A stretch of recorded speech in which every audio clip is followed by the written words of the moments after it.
Então, gente, nós tentamos aí fazer a live, porém aconteceu de tudo. A gente não está conseguindo concluir a live. Só que eu vou tentar aqui rápido abreviar. Nós estávamos falando do capítulo 4, termo metatauta, depois dessas coisas, a rompitura, e sobe aqui no versículo de número 1 do capítulo 4, vai dizer claramente o arrebatamento da igreja. A igreja de Cristo só aparece, gente, no Apocalipse até o capítulo 3, que é as sete cartas para as 7 igrejas da Ásia. Cristo fala com as 7 igrejas.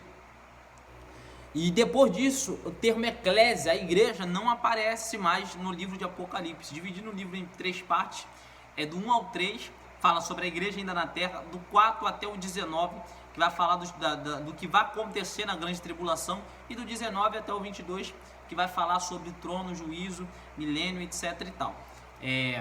Vamos lá, gente. No capítulo número 6, a gente vai ver a abertura dos selos. É importante vocês saberem que esses 6 selos que vão ser abertos no capítulo 6 está diretamente ligado a Mateus 24. Mateus 24 vai dizer assim a palavra do Senhor. Vou ler aqui para os irmãos entenderem. Mateus 24, capítulo de número 24, diz assim, ó. Jesus, ele vai dizer assim, ó. E quando Jesus ia sair do templo, aproximaram-se dele e dos seus discípulos para lhe mostrar a estrutura do templo. Lá no versículo de número 6, e ouvirão de guerra e de rumores de guerra. Olhai, não vos assustei, porque é misto que isso aconteça, mas ainda não é o fim, porquanto se levantará nação contra nação, reino contra reino, e haverá fomes e pestes e terremotos em vários lugares. Mas todas essas coisas são os princípios das dores. Então o Apocalipse 6 está diretamente ligado, gente, a Mateus 24. Pastor, como é que você tem certeza disso? A ordem cronológica diz assim, ó, no capítulo 6 de Apocalipse, a partir do versículo 1 ali, a gente já vai ver o primeiro cavaleiro. São 4 cavaleiros, a gente vai falar aqui dos 4 cavaleiros de Apocalipse. E o primeiro selo, quando ele é aberto, e o importante é você saber que no capítulo 5, quem abre os 7 selos é o Cristo, é o Cordeiro. Então não tem como, gente, muita gente confunde esse cavaleiro branco do Apocalipse 6 com Cristo. Mas eu te explico aqui na palavra que não é Cristo. Cristo é o Apocalipse 19, o cavaleiro que aparece em Apocalipse 19. Mas a gente vai dar continuidade. O cavalo branco, ele é o anticristo, não é o Cristo. Por quê, pastor? Vamos lá. Primeiro, a companhia que está acompanhando esse cavaleiro de Apocalipse 6 não bate com a descrição do nosso Cristo. Não tem como. Por quê, pastor? Porque você vai ver que ele vai ser acompanhado do cavalo vermelho, do cavalo preto e do cavalo amarelo, que na verdade é verde. Daqui a pouco a gente te explica isso melhor. O cavalo branco aqui, ele é o anticristo. Repare que lá em Mateus capítulo 24, versículo 5, ele vai dizer que muitos virão no nome dele. Ninguém recebeu ele. Olha só, versículo de número 5 de Mateus 24. Vou ler aqui para a gente poder entender melhor. Olha aqui que Jesus vai abrir a boca e dizer: porque muitos virão em meu nome, dizendo, eu sou Cristo, e enganarão a muitos. Está vendo a ordem cronológica de Mateus 24 e Apocalipse 6? Primeiro, vai vir muito no nome dele. E o primeiro selo, quando ele é aberto em Apocalipse 6, sai o cavalo branco. Olha só, Apocalipse 6 diz assim: e havendo o cordeiro aberto um dos selos, olhei e vi 4 animais que dizia, com voz de trovão, vem e vê. E olhei, verso 2, vi um cavalo branco que estava sentado sobre ele, tinha um arco. Importante você entender que aqui não é espada, é arco. E o arco está sem flecha, tá, gente? E diz assim, ó: foi-lhe dada uma coroa e saiu vitorioso para vencer. Olha a conjugação verbal. Ele ainda vai vencer, não já saiu vencedor. O cavaleiro de Apocalipse 19 já é totalmente ao contrário. Aqui ele tem uma coroa e um arco, ele foi lhe dado, ou seja, ele não tem o poder. Foi lhe dado o poder para vencer ainda. Na grande tribulação, o anticristo vai governar, vencer, digamos assim. Apocalipse 19, olha só, Apocalipse 19, olha a diferença do cavaleiro branco de Apocalipse 19, que é o Cristo, que muitos confundem com esse. Diz assim: depois desta coisa eu vi o céu com uma grande voz de uma grande multidão que dizia: aleluia, salvação, glória, honra e poder pertence ao Senhor nosso Deus. E diz assim, ó, versículo de número, deixa eu achar aqui para os irmãos, 11. E vi o céu aberto, e eis um cavalo branco, o que estava sentado sobre ele chama-se Fiel. Olha só, fiel e verdadeiro, e julga e peleja com justiça. Olha a diferença da cronologia de 19 para o 6. Porque no 19 ele já sai vencedor, aleluia. E no 6 ele ainda vai sair para vencer ainda. E no capítulo 19, no versículo 11, vai dizer que ele é fiel e verdadeiro.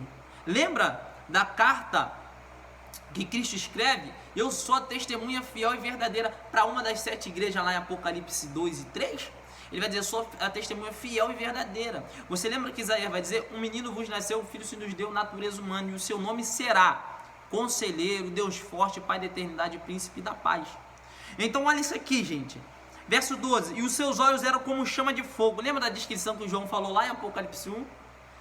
E diz assim, ó: e sobre a sua cabeça havia muitos diademas. Gente, diadema é um termo usado para coroas.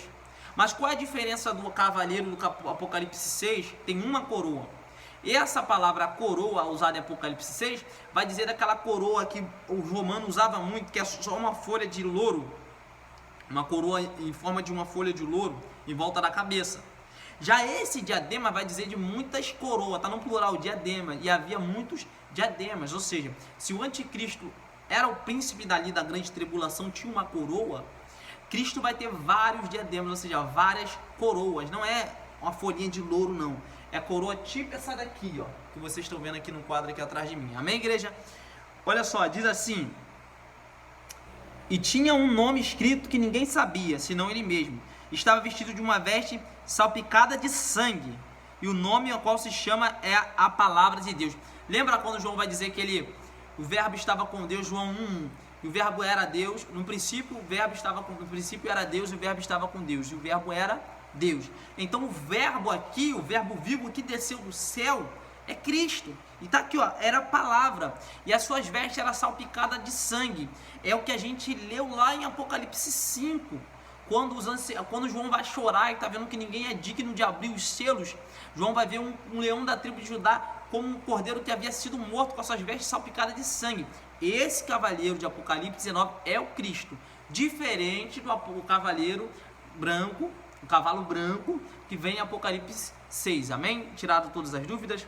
E outra coisa, o cavaleiro do Apocalipse 19, ele vem, mas ele vem com várias espadas, ou melhor, vários diademas, e ele sai com uma espada, amém? Que é a palavra de Deus.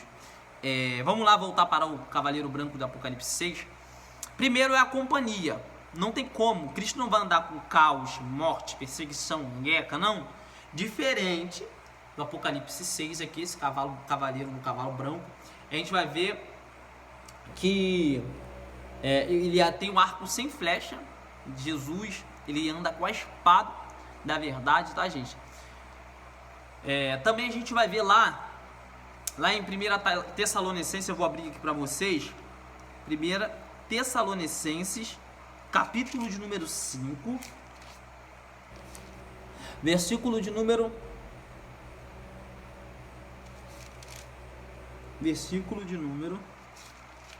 Deixa eu ver aqui.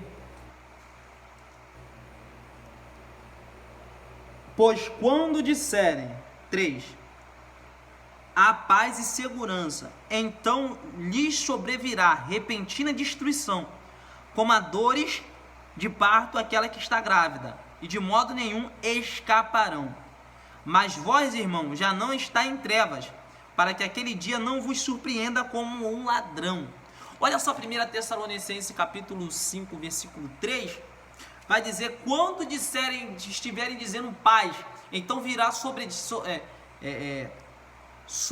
uma repentina destruição. Olha como é que a Bíblia ela se conecta. Nós vemos que o primeiro cavaleiro, o cavaleiro branco, ele vai vir acompanhado do cavaleiro vermelho. A gente já vai entrar nele já. E a gente vai ver a companhia desse cavaleiro branco é o anticristo e o que vai se suceder com a hierarquia dele, o levantamento desse homem maligno, que tem o coração inflamado pelo diabo. Olha só, diz assim, ó: pois quando disserem a paz e segurança, lembra do acordo de paz? Lembra do acordo de segurança que o anticristo vai fechar? Um só governante, uma só moeda, um só líder. Todas as principais nações, religiões, judaísmo, islamismo, cristianismo vão fazer aí um acordo de aliança. Você lembra disso?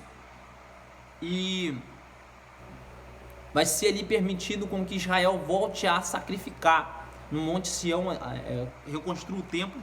E o anticristo vai quebrar esse acordo de paz durante 3 anos e meio.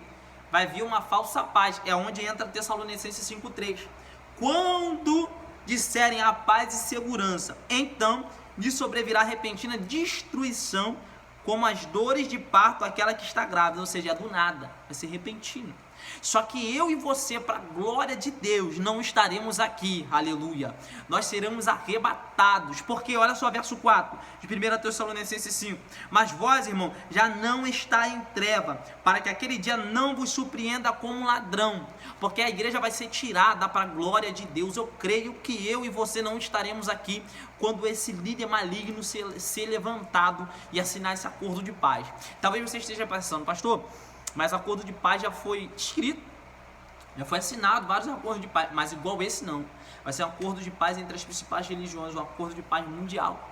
E é um líder só que vai governar tudo isso. Amém, gente? Agora a gente vai para capítulo 6, verso 3, que diz assim: e havendo aberto o segundo selo, ouviu o segundo animal dizendo: vem ver. E saiu outro cavalo, o vermelho. E ao que estava sentado sobre ele foi-lhe dado que tirasse a paz da terra, e que se matassem uns aos outros, e foi-lhe dado uma grande espada. O cavalo vermelho, gente, tipifica a guerra. A primeira companhia que vem depois de um levantamento de um líder maligno é guerra. Todo líder maligno, ele vem acompanhado de uma grande opressão, de uma grande guerra, tá, gente?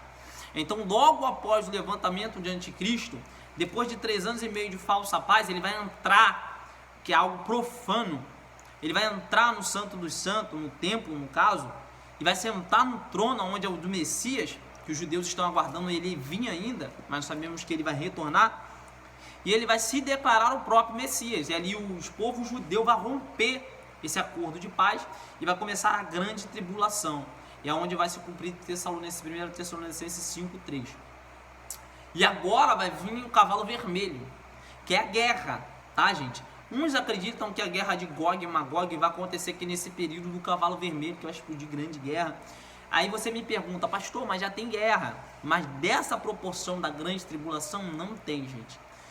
Eu anotei aqui alguns dados aqui rápido, para não ficar muito grande o nosso estudo, para vocês entenderem a proporção de uma guerra, porque a gente é do Brasil e a gente não tem noção do que os dados de uma guerra, o que uma guerra pode acontecer, o que pode suceder depois de uma guerra. Eu quero que vocês entendam que todas as guerras que a gente já teve até hoje, que a gente conhece na história mundial, ninguém não vai ser comparada à guerra que vai vir com o levantamento desse líder maligno. E o cavalo vermelho tipifica a guerra, tá, gente? Vermelho por causa de sangue, a roupa salpicada de sangue. E os cavalos na Bíblia, principalmente no Apocalipse, eles são usados como figura de juízo, tá, gente? Força também, mas é muito usado na Bíblia como juízo, principalmente no livro de Apocalipse.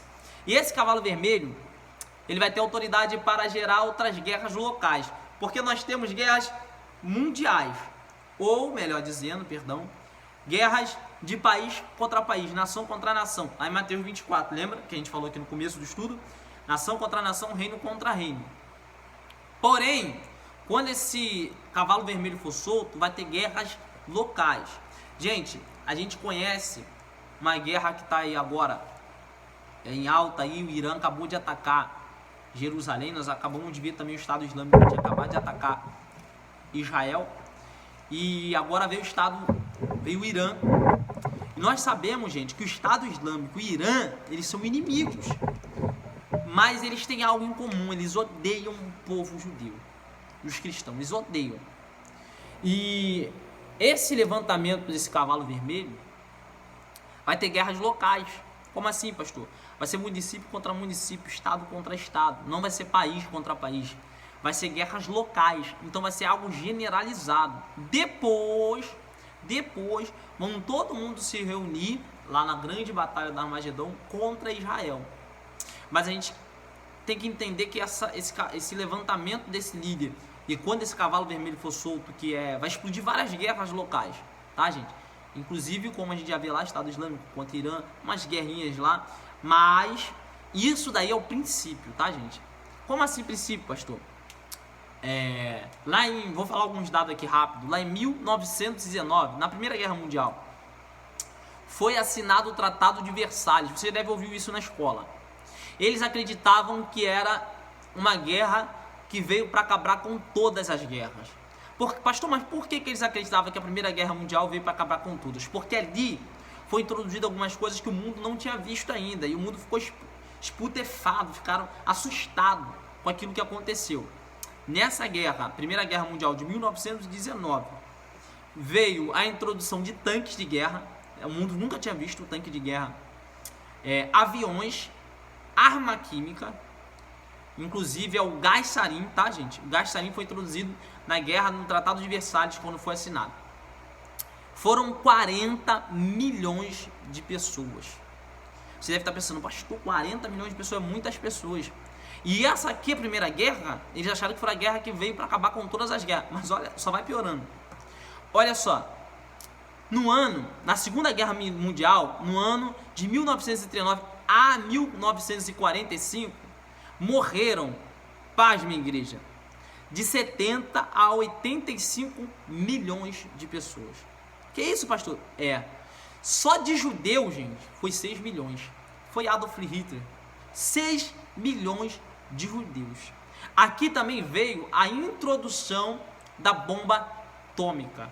Gente, aqui que foi introduzida a bomba atômica que destruiu Hiroshima e Nagasaki. Gente, na totalidade foram 100 milhões de mortes. Olha o que a guerra pode trazer. O cavalo vermelho vai vir acompanhado disso tudo. E vocês veem que Mateus 24, a ordem cronológica é certinha. Ele vai dizer que muitos virão no nome dele, e muitos serão enganados. O anticristo, cavalo branco. Logo depois ele vai dizer, vocês vão ouvir de guerra, rumores de guerra, nação contra nação, reino contra reino, cavalo vermelho.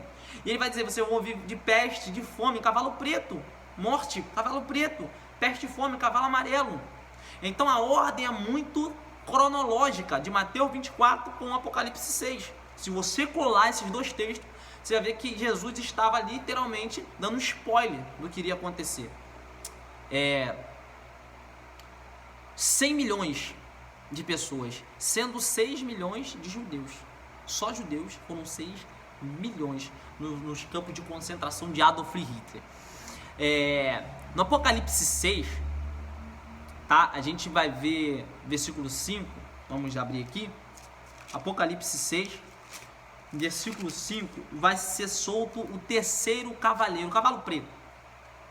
Diz assim: e havendo aberto o terceiro selo, ouvi o terceiro animal dizendo, vem ver, e olhei, e eis um cavalo preto, e o que estava sobre ele tinha uma balança na mão. Olha isso.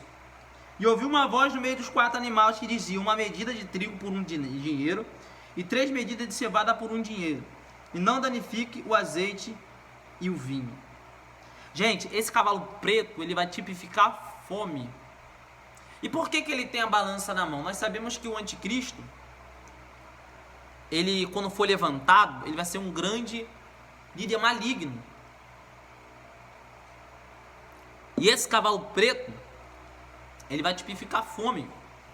E nós sabemos, ou melhor, a gente não tem a dimensão, mas já é um entendimento mundial, que toda guerra de cara já vai trazer morte e fome. Por quê? Porque a hiperinflação, grandes líderes, tá, gente? Inclusive, a Rússia derrotou Adolf Hitler usando uma técnica que gerou fome. Stalin também na Rússia usou essa técnica. Qual era? eles se retiravam para dentro de Moscou, para dentro da parte mais gelada, e quando os inimigos iam entrando para dentro da Rússia, eles vinham queimando plantação, destruindo hospital, estoque de alimento, tudo. Queimava tudo, porque quando o inimigo veio, inclusive Adolf Hitler, foi um grande golpe para ele, tá? Essa perca para a Rússia, essa guerra dele foi um grande golpe para a hierarquia dele. Entrava no território da Rússia, não tinha água, não tinha remédio, não tinha alimento, não tinha mercado, eles destruíam tudo. Tiravam a população para dentro das partes mais geladas. E o inimigo, quando entrava, inclusive Adolf Hitler entrou no inverno, e muitos morriam de fome e de frio. Inclusive o próprio povo, tá, russo morreu, milhares e milhares de pessoas, por causa da fome e da desidratação, tá, gente? E líderes, eles promovem a fome para que o seu povo venha permanecer, ou seja, a Stalin e todos os outros líderes que fizeram na Rússia vinham queimando tudo, ou seja, produzia fome, para que o inimigo não tivesse mantimento quando entrasse dentro do seu território. Ganhava a guerra? Ganhava, porém muitos também civis morriam de fome, peste, etc e tal, tá, gente? Inclusive de frio também, de hipotermia.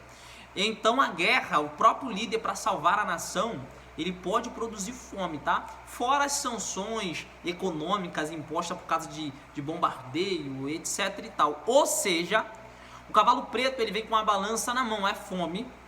E esse alimento, ele vai ser fracionado. A gente vê aqui no versículo 6. E ouvi uma voz de 4 animais que 3 medidas de cevada por 1 dinheiro e não danifica o azeite e o vinho. Gente, para vocês entenderem, a comida vai ser fracionada.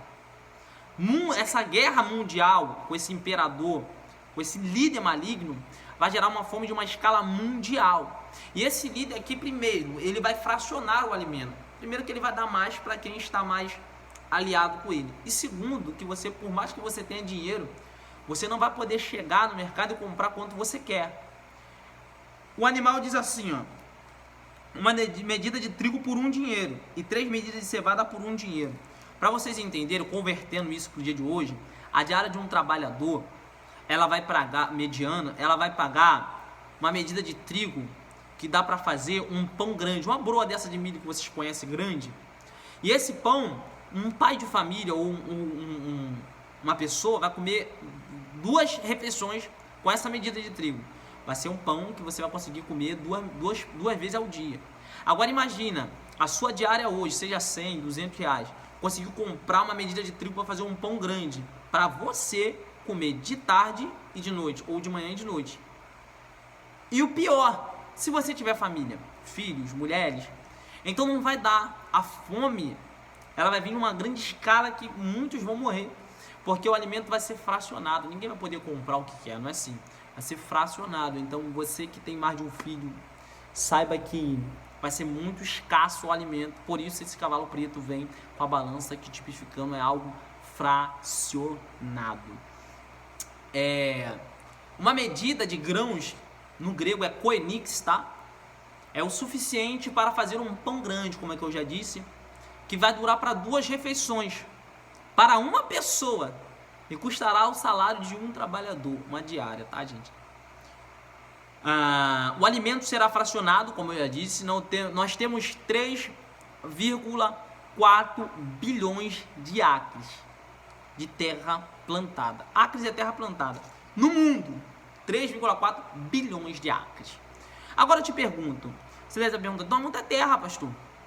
Mas tem terra, tem lugares específicos que tem tempos para plantar. A gente no Brasil, graças a Deus, a gente não sofre com isso.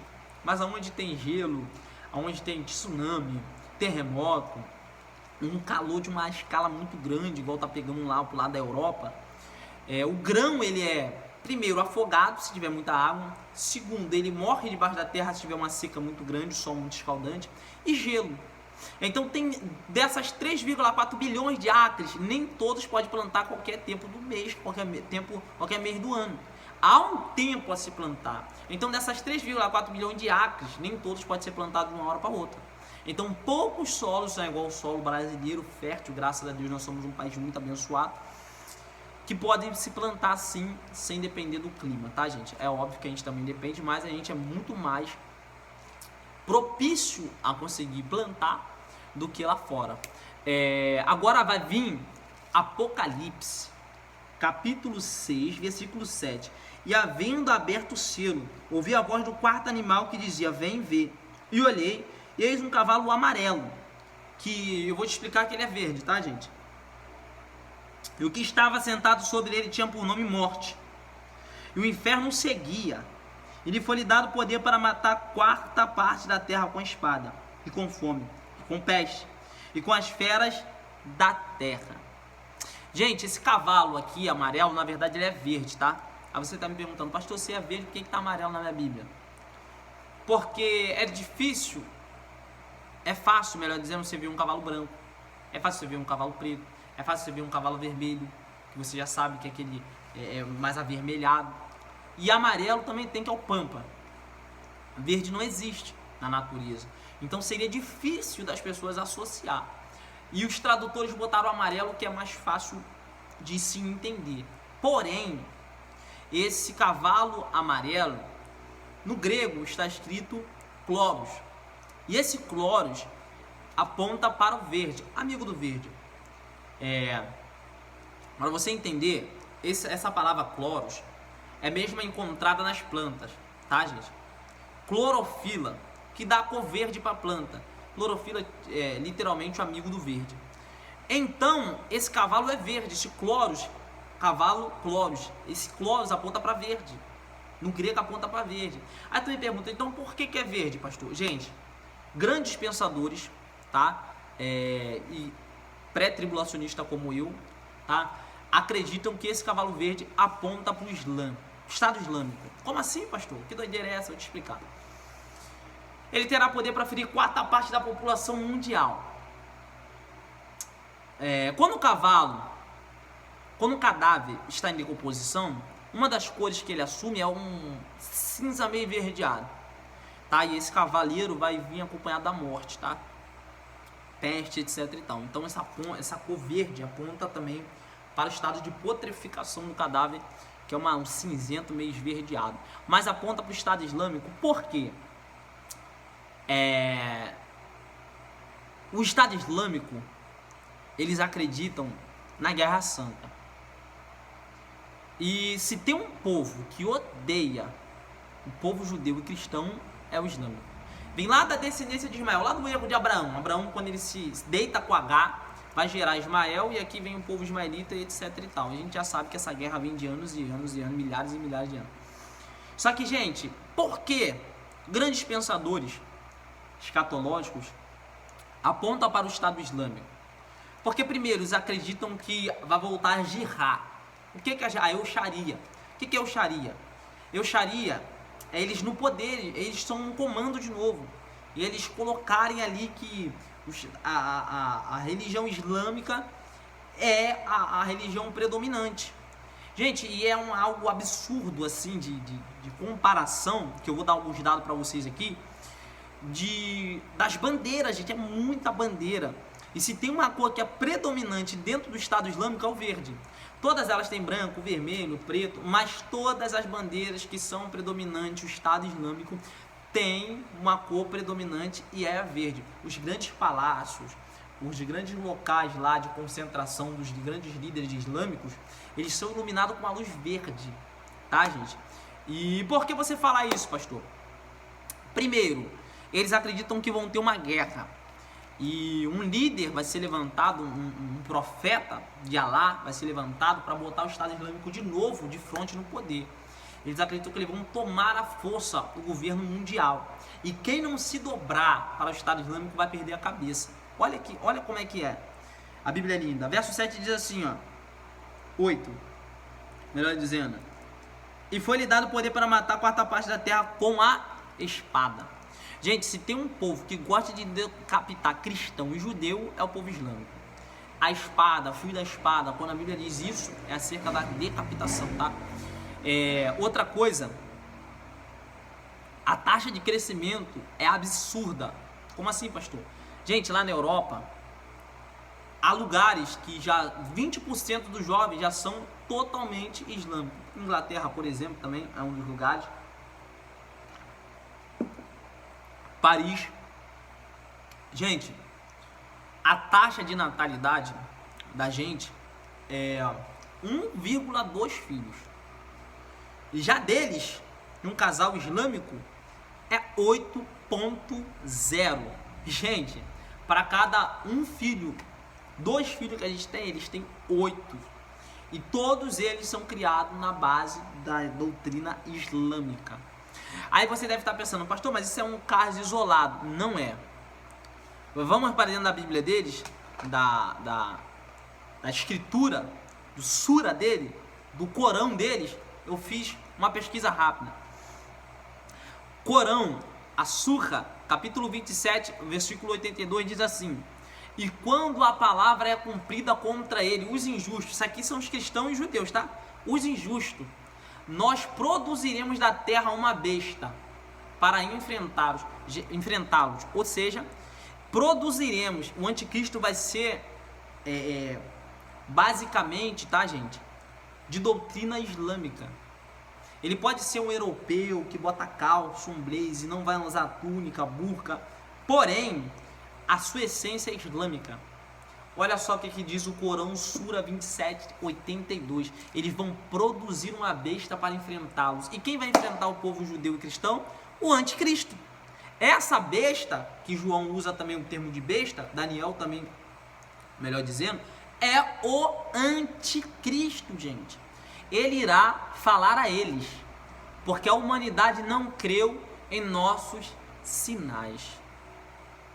Ou seja, olha isso, eles acreditam que Allah vai mandar um profeta, que para eles é o Jesus, tá? É o Isa Mahdi. Eles acreditam em Jesus, mas diferente da gente. O Jesus deles é o anticristo nosso. Como assim, pastor?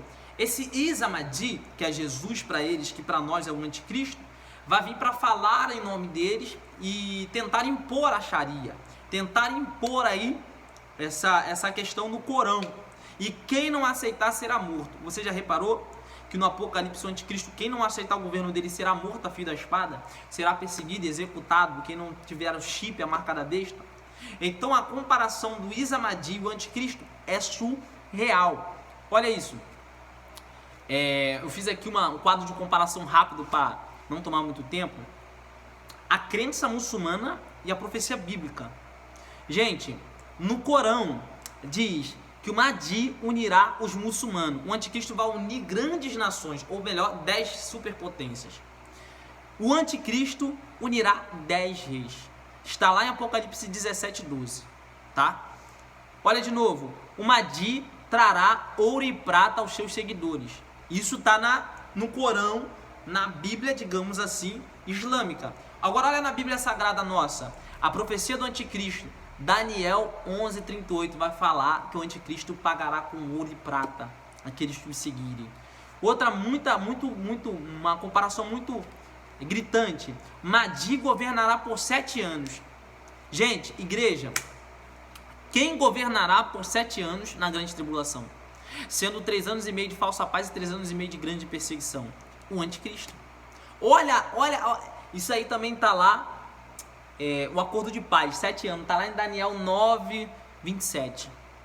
Olha como o anticristo e o Isa Mahdi, o Jesus deles, vão se comparando. Outro tópico aqui, o Mahdi irá dominar a Turquia. O rei do norte, na guerra, subirá lá em Daniel 11:40. Turquia é o norte ali do povo judeu. Tá vendo as comparações, como o Jesus dele, o Isa Mahdi, tá diretamente indo de encontro ao anticristo? No Corão deles também vai dizer que a maioria dos muçulmanos vai vir lá, acreditam que ele virá do Oriente.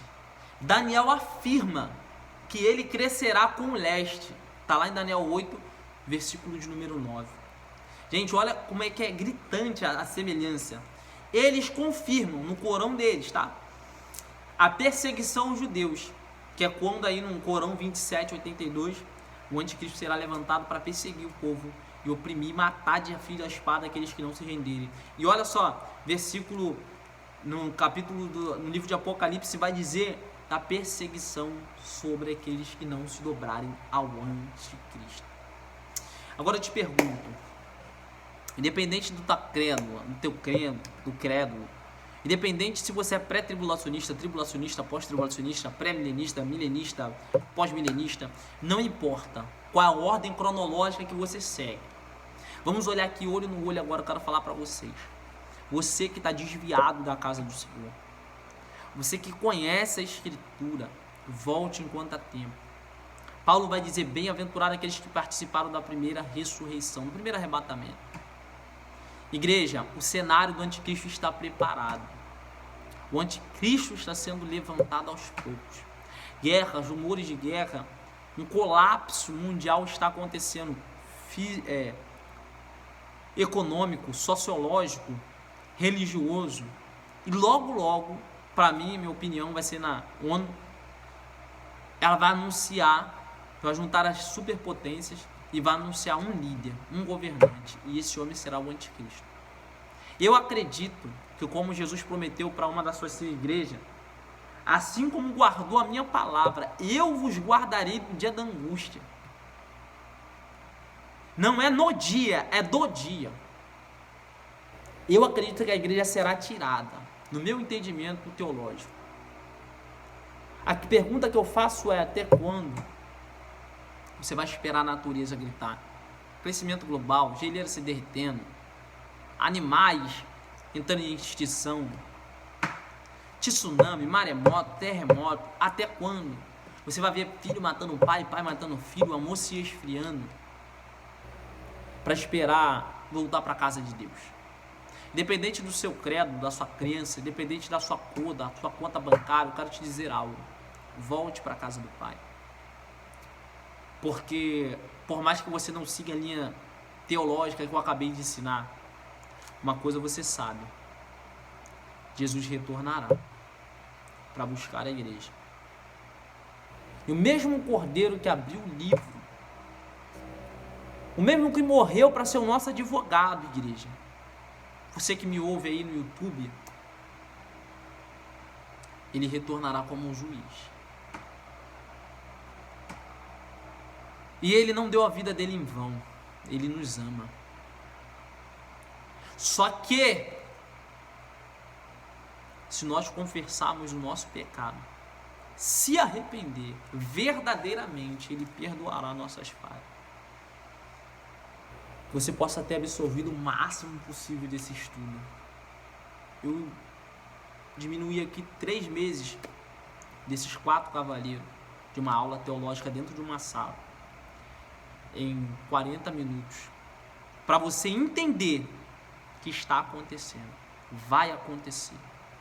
Passarão céus e terra, mas a palavra dele não passará.